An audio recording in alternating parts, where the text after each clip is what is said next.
कधी कधी काय होतं, काही वस्तू आपल्याला अचानक धोका देतात. म्हणजे माझ्या बाबतीत सुद्धा सकाळी असंच झालं.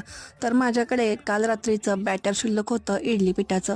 म्हणलं सकाळी ब्रेकफास्टसाठी आंबोळ्या कराव्यात किंवा डोसे, म्हणून तवा ठेवला. तर आंबोळी व्हायलाच तयार नाही, एकदम चिकटून बसायला लागलं. म्हणजे पहिली आंबोळी तर चिकटून बसली, इकडं भाकरीसुद्धा करायच्या होत्या, बटाट्याची भाजीसुद्धा करून घेतली होती, त्यानंतर पावट्याची उसळसुद्धा केलेली होती, भात लावलेला होता, सांबार शिल्लक होता म्हणून ते काय केलेलं नाही, आमटी वगैरे.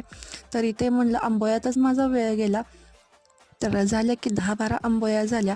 पण मग मी काय डोकं चालवलं, जो माझ्याकडे तवा तर असा बघा इथे असं चिकटून बसलेलं. मग मी काय केलं, जो माझ्याकडे दुसरा नॉनस्टिकचा छोटासा पॅन होता ना, त्यातच छोट्या छोट्याशा आंबोळ्या केल्या.